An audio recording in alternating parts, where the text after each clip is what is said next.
حضور کا تذکرہ ذکر خیر اہل ایمان کے لیے تسکین کا سبب ہے۔ حضرت شیخ مہدی الفاسی مطالع المسرات شرح دلائل الخیرات میں لکھتے ہیں کہ حضور کا ذکر سن کر جس شخص کے کلیجے میں ٹھنڈ نہیں پڑتی، اس کے سینے میں دھڑکنے والا دل کسی مومن کا دل ہی نہیں ہے۔ تو یہ ایک لازمی بات ہے کہ حضور کا تذکرہ اہل ایمان کو تسکین پہنچاتا ہے۔ وہ خوش ہوتے ہیں، نہال ہو جاتے ہیں، ان کی طبیعت میں سرشاری کی کیفیت پیدا ہو جاتی ہے اور وہ چاہتے ہیں کہ یہ تذکرہ چھڑا رہے۔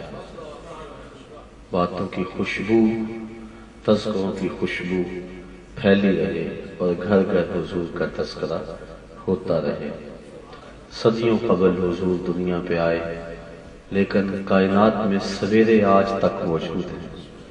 وہ کیا کسی نے کہا تھا، زمین سے آسمان تک، آسمان سے لا مکان تک ہے، کہاں کھولے تھے گیسو یار میں، خوشبو کہاں تک ہے۔ کیسی روشنی ہے، کیسے اجالے ہیں، نور و نکہت کی کیسی برسات ہے۔ اپنی اپنی بساط کے مطابق، توفیق کے مطابق اپنے آقا و مولا کی حضور اہل محبت خراج پیش کرتے رہے ہیں، اور خلق میں یہ عمل بڑا مرغوب اور محبوب رہا ہے۔ حضرت شاہ ولی اللہ محدث دہلوی رحمۃ اللہ تعالی علیہ، یہ تمام مکاتب فکر کے ہاں معتبر نام ہے۔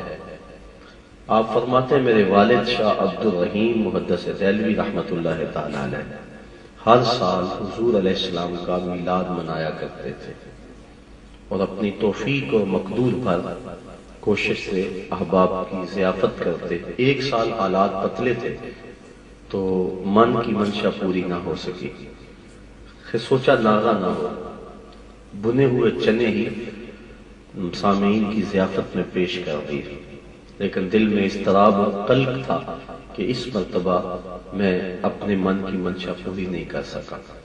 کہتے ہیں اسی رات سویا مقدر جاگے، آقا کریم کی زیارت نصیب ہو گئی۔ اور یہ بات ذہن میں رکھیں، حضور نبی رحمت صلی اللہ علیہ وسلم نے ارشاد فرمایا، من رعانی فی المنام فقد رعانی فإن الشیطان لا یتمثل بی۔ جس نے مجھے خواب میں دیکھا اس نے مجھے ہی دیکھا۔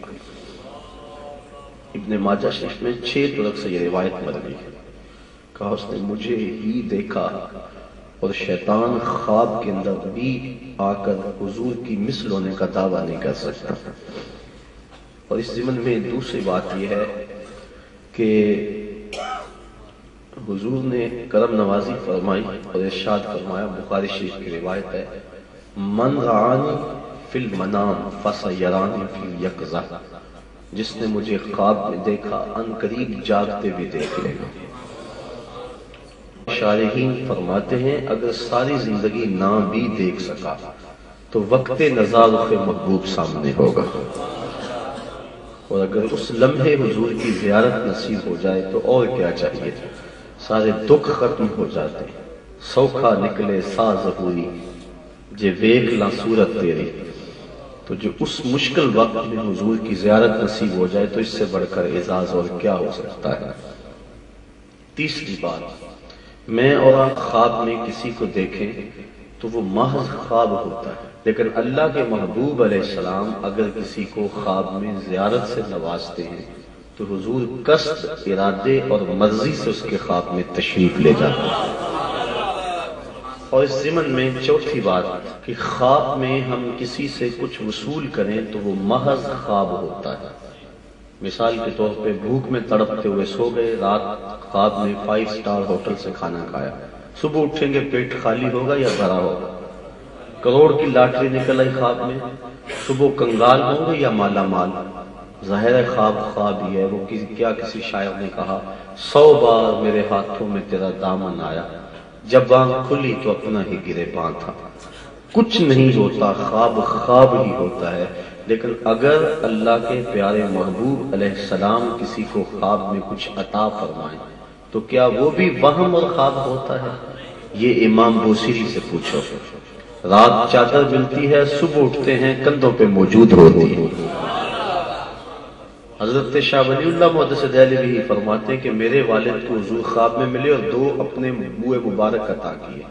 جب صبح اٹھے تو سرہانے پہ موجود تھے، اور جب ہم ان بابرکت والوں کو لے کر چلتے تھے بادل سایہ کیا کرتا تھا. اللہ اکبر. تو جس نے حضور کو دیکھا حضور کو ہی دیکھا، اور آقا کریم نے خواب میں کسی کو اگر کچھ عطا فرمایا تو وہ وہم نہیں ہے، حقیقت میں عطا فرمایا.